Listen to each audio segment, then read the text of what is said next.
Bom, vamos lá, galera, mais um Saindo da Caixa. Depois da vinheta aí, vamos apresentar um ilustre convidado nosso. Vai ficar na curiosidade aí uns 15 ou 20 segundos da vinheta, mas vamos lá. Segue a vinheta.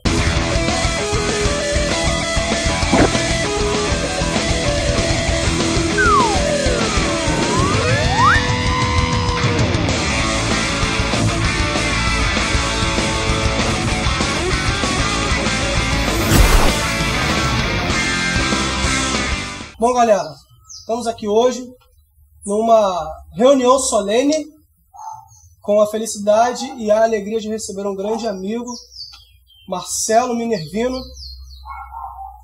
Marcelo, ele é formado em História, segue a linha de área de pesquisa na História do Brasil. Ele disse que não era para falar, mas ele está com uma MBA aí no forno, aí, quase saindo, já dá para sentir o cheiro já do negócio. Tá longe ainda, tá longe. O Marcelo, ele é católico. Sim, praticante. Quase ortodoxo, apesar de não ter barba. Não brinca. A gente vai bater um papo hoje aqui sobre Constantino, os malefícios e os benefícios que Constantino deu ao cristianismo. Beleza, Marcelo? Vamos lá. Pode ficar bem à vontade, Tamo só aí. não tira a roupa. Eu sei que de repente muita gente em casa ia querer ver o Marcelo. Não vai valer a pena. Mas tranquilo, vamos lá. Marcelo, para começarmos esse nosso bate-papo, eu queria que você se apresentasse, apesar de eu já ter te apresentado, mas tire alguns minutos aí para falar sobre você, falar o que você quiser. Não precisa ser minutos, pode ser alguns segundos. Você já falou bastante, já apresentou legal. Tive 3 anos de graduação na SUAM, isso me rendeu bastante conhecimento, mas nada como experiência no dia a dia, né? Como cristão também, para poder falar mais um pouquinho. Curiosidade de falar mais alto muitas vezes, mas como acadêmico a gente não pode deixar de falar o que foi, né? Porque o que a gente aprende quando a gente está na graduação é que a gente tem que consultar sempre fontes fidedignas. Então, eu vou tentar representar a galera, o pessoal da história aí o máximo possível, assim, depois de ter pesquisado bastante as fontes, né? E vou tentar contribuir aí. Vamos lá. Beleza. Então, como o Marcelo falou que nós sempre devemos consultar fontes fidedignas, ele hoje vai ser a nossa fonte fidedigna. Pretendo não mentir. Então vamos lá. Para a gente começar nosso bate-papo, as perguntas, eu queria que você falasse um pouco sobre o panorama do cristianismo do 1º ao 3º século. Eu sei que alguns minutos é muito pouco para resumir 3 séculos aí de história do cristianismo, mas que você nos desse pelo menos assim, um panorama de como estavam as coisas antes de Constantino decretar o cristianismo como religião oficial do Império. Em alguns minutos é bastante complicado, né? Isso rende muito tempo de discussão, a gente precisa de fontes de consulta e tudo mais, mas o panorama que a gente pode, para a gente entender, que a gente pode dizer assim, o panorama era péssimo, né? Os judeus eram praticamente um povo esquecido, porque Roma tinha conquistado praticamente toda a Ásia Menor e o Oriente Médio. Então eles todos perseguidos, depois da vinda de Jesus e da crucificação, todos aqueles que eram adeptos, né, da vida de Cristo começaram a ser muito, muito perseguidos, muito mais ainda, principalmente a partir do momento em que Nero culpa os cristãos por ter ateado fogo em Roma, e entre outros fatos. Mas a vida dos cristãos era muito difícil, sempre escondidos em catacumbas e tentando praticar o culto da forma que era possível, mas em contrapartida tínhamos muitas pessoas que, depois de muito tempo dentro da religião, foram tidas como mártires, né? Muitos santos aparecem por aí, e a gente não pode esquecer dos apóstolos, que viveram bastante tempo pregando, né, todas as nações, o cristianismo por todos os lugares. Mas eram perseguidos por conta do paganismo que existia, que era muito forte em toda a extensão do Império Romano. O Império Romano que não adotava o cristianismo, né, e era muito difícil entender por que 2 religiões existiam ao mesmo tempo. Na verdade, não 2 religiões, né? uma visão pagã e a visão da vinda de Cristo e todas aquelas promessas que ele havia dito para todos nós. E acabava acontecendo também em muitas coisas, em muitos momentos, como é que a gente pode dizer, o sincretismo, né? Eles utilizavam muito as fórmulas, se a gente pode dizer fórmulas, eles usavam muitas fórmulas do paganismo dentro do cristianismo para poder equilibrar as coisas. Mas até a visão do Constantino, de ele ter acompanhado a destruição de muitos momentos de culto e etc., a gente tem também a benevolência, o olhar benevolente do Constantino em relação aos cristãos. Porque, na verdade, assim, muitas pessoas dizem que Constantino ele foi uma pessoa muito boa. Ele sempre teve um coração muito bom, então uma visão muito justa, por assim dizer, das coisas. Então, quando ele começou a perceber que o massacre aos cristãos não era uma coisa que tocava no coração dele, era o contrário que tinha que acontecer, ele começou a enxergar, ter uma ótica diferente sobre o que era ser um cristão, na verdade. Então, o ambiente romano e cristão era um ambiente de muito conflito, era muito difícil viver naquela época como um cristão. Porque, na verdade, não existia o cristianismo ainda, né? Existiam pessoas que cultuavam um Deus único em nome de Jesus naquela época, né? Pois bem, você tocou num ponto muito interessante aí sobre a questão da introdução de alguns símbolos ou algumas técnicas pagãs no cristianismo para aliviar um pouco a tensão ali. Nesse sentido, caminhando um pouco mais para a conversão de Constantino, tem muita lenda aí de que quando Constantino se converteu, ele estava numa guerra, viu uma cruz, aí teve aquela coisa toda. Tem gente que fala que Constantino se converteu com medo de perder a cabeça. Uhum. Assim, historicamente falando, como a história entende e explica a conversão de Constantino ao cristianismo? Se tem algum dado concreto, se realmente esse campo é o campo do mito, ou se de fato Constantino politicamente absorveu o cristianismo para o império e nesse sentido se converteu. A gente pode, digamos, direcionar a nossa visão histórica da seguinte forma. A gente tem mais ou menos três vertentes, digamos assim, tá? Vou enumerar em três para a gente começar a entender o todo. A primeira é a visão do misticismo. Tudo dentro da religião pagã romana era voltada para dentro de uma prática mística. Então, eles consultavam os oráculos e isso tudo era muito, muito comum, né? Os sacerdotes romanos, eles sempre eram consultados antes de uma batalha, entre outras coisas. A segunda visão é pura e simplesmente supersticiosa do próprio Constantino, que ele sempre se referia às batalhas, né, com muito cuidado. Ele sempre foi um cara muito inteligente e pronto para muitas coisas. Então, a superstição dele falou mais alto. E a terceira vertente é mesmo aquela que todo mundo gosta de ouvir, de que ele foi o pai do cristianismo, de que ele gostava de ver os cristãos sendo bons e via também no cristianismo uma saída para um problema enorme que era a destruição do Império Romano, por assim dizer. Mas, na verdade, o Constantino, se a gente for mesmo consultar as fontes, só existem fontes que falam só da visão do Constantino, então a gente não pode ter certeza de nada no momento, até que apareça algum outro documento, algum outro relato. Constantino foi simplesmente um sortudo. Na minha visão, um sortudo. Porque, de acordo com a única fonte que existe, ele teve um sonho, e nesse sonho, ele, observando no céu, ele viu uma luz, e em meio às nuvens ele observou uma cruz. E ele utilizou aquilo ali como um símbolo para alcançar a vitória, né, que é o Kairos, né, que é o símbolo que simboliza a frase única, né, com esse símbolo vencerás. Então ele utilizou um símbolo ele estava com um exército em menor número, e ele tinha que lançar mão de qualquer coisa que pudesse trazer confiança para o exército dele.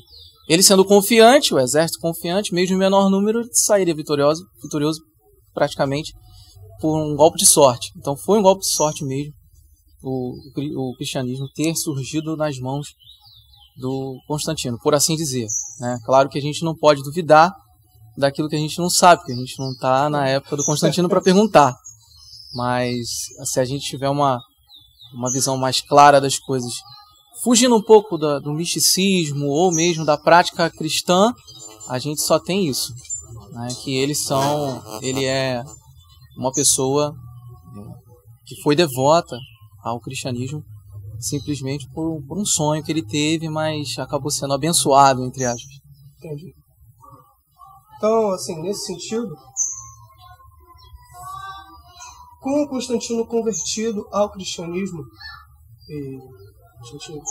a história nos diz que foi a partir do quarto século, o cristianismo ele foi reconhecido como religião oficial do Império. Esse reconhecimento do cristianismo como religião oficial, esse relacionamento com o Império se dá de uma forma suave e tranquila, ou de fato Constantino decretou obrigatoriamente, ou digamos que as pessoas tiveram a conversão compulsória ao cristianismo de Constantino? Como é que se dá essa relação de religião oficial com a imposição do Império, ou a vontade das pessoas de serem cristãs? Bom, tudo parte da seguinte premissa, no momento do Império Romano que a gente está discutindo. Quem era pobre não tinha para onde sair. Ainda é assim, né? Então a pessoa vai acreditar naquilo que vai trazer benefícios. Então, se ela não tem recursos, não é pobre, o que mais Cristo pregava era a simplicidade. Quem era simples e puro de coração tinha um lugar garantido, um local garantido no paraíso. Então, como a maioria era, né, do povo, uma parcela da população muito grande, de pessoas simples e pobres, eles se atrelavam ao cristianismo por uma redenção e esperavam uma solução para os seus problemas. O problema é que a minoria que brigava contra a maioria era pagã, que eram os patrícios. Então, podemos dizer que, para a maioria, foi a bênção de Deus. Para a maioria, a decretação do culto livre do cristianismo foi a solução de um problema enorme. Mas para quem era patrício, para quem era pagão, houve sim um momento de... Aí sim foi o que eu falei, a junção do paganismo com o cristianismo, surgindo vários momentos de sincretismo, utilizando vários símbolos, etc. Mas de uma forma geral, quem era pagão acabou se convertendo ao cristianismo porque o próprio imperador deixou de ser a figura central, deixou de ser a figuração do Deus encarnado.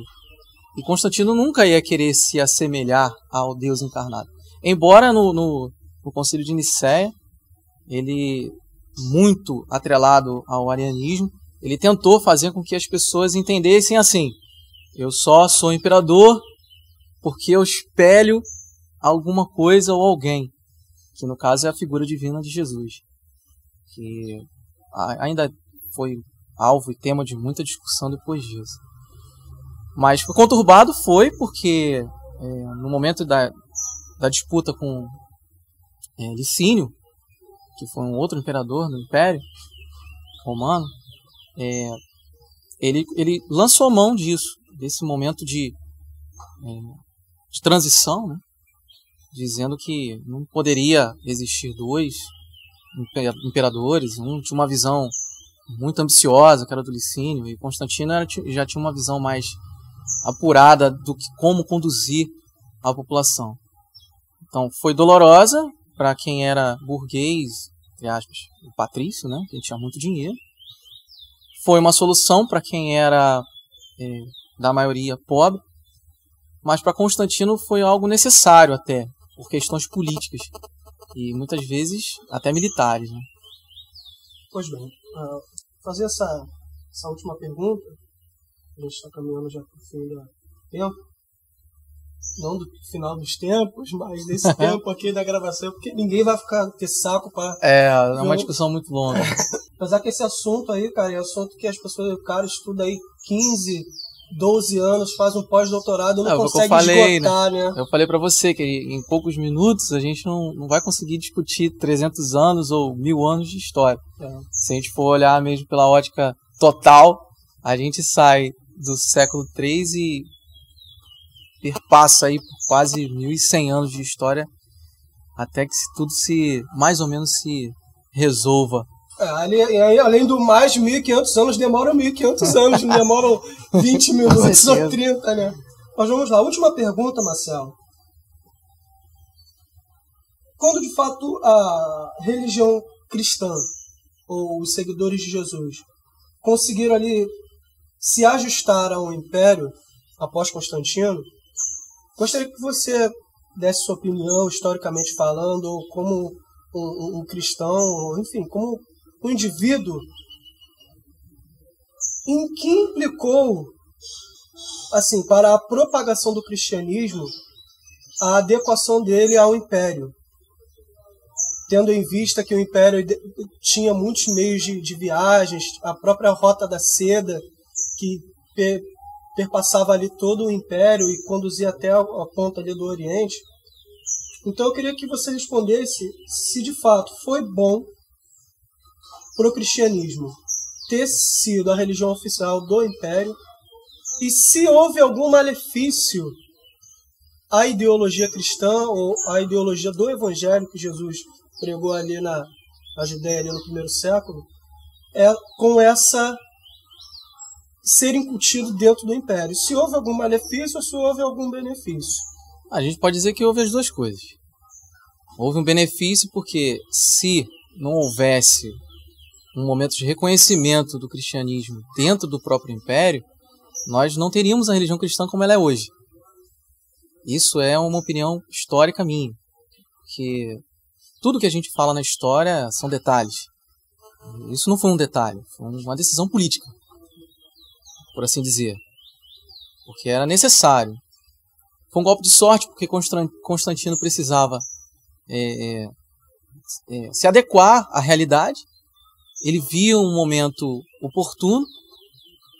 Eu enxergo Constantino como uma pessoa supersticiosa, e a partir do momento que ele aceitou o cristianismo como religião, ele fez com que a maioria fosse reconhecida.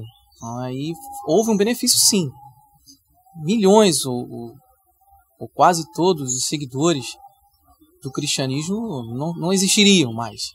Continuariam sendo perseguidos e seria uma religião afastada. Eu acredito que hoje não existiria o cristianismo como a gente conhece. Seria impossível. Houve um malefício, claro, porque no momento em que a gente começa a enxergar a história de fato, que não há um problema, né, a ser resolvido dentro do império, existem outros problemas a serem resolvidos. Porque mesmo que a pessoa se converta ao cristianismo, ela ainda tem que, como é que eu vou dizer? Ela tem que juntar-se a outros cristãos que pensam um pouco diferente. Então, justamente foi o que o Constantino tentou fazer, né, quando ele se reuniu com todos aqueles líderes espirituais voltados para o cristianismo, né, para tentar juntar numa religião só. Isso foi um malefício. Quando ele tentou juntar todo mundo sob uma mesma regra. E não foi respeitada a liberdade entre todos aqueles que pensavam em ser cristãos. Porque se você gosta do cinza, eu gosto do verde, eu não vou brigar com você porque você gosta do cinza, eu vou tentar juntar o verde ao cinza. Mas não é bem fácil assim, porque muitas vezes o cinza não combina com o verde. Mas se a gente começar a juntar o cinza e o verde, a gente vai ter novos atritos, nós vamos ter muita confusão. Então houve malefício sim, a partir do momento em que não foi respeitada a liberdade como um todo, né? E não é justo você querer fazer com que as pessoas pensem da sua forma, pura e simplesmente porque você acha que está certo. A gente tem que começar a pensar holisticamente, ter uma visão geral de tudo, sem julgamentos. Que aí a gente começa a conviver em paz. a paz parte daí, com certeza. Beleza, então, deixa eu concluir aqui. Se quer fazer alguma consideração aí, dá seu e-mail pra galera aí, pra galera te mandar um e-mail se tiver alguma dúvida. Eu deixo o e-mail para vocês enviarem pro Saindo da Caixa, ok? Ele é fogo, ele tira logo dele da reta. Mas para todas as discussões que vierem pro Saindo da Caixa, com certeza eu não vou me acanhar nem um pouquinho de responder, vocês podem enviar os e-mails. E agradeço muito a participação daqui do Saindo da Caixa, muito bacana a ideia, muito interessante, gostei do formato, é legal demais, e vou continuar dando as minhas curtidas e vou lá também assinar o canal para assistir vocês todos os dias. Beleza, então hoje foi o Saindo da Caixa, solene, edição especial, magnânima, aquela coisa toda. Não brinca! Com o Marcelo, professor de história, enfim, não vou ficar enchendo o saco dele de novo com essa coisa toda. Então, galera, a galera também não vai gostar. Então, caso tenha gostado, aí tem uns locais aí em cima aí, ou embaixo, não sei onde fica, sempre muda. Dá uma clicada aí, inscreva-se no canal.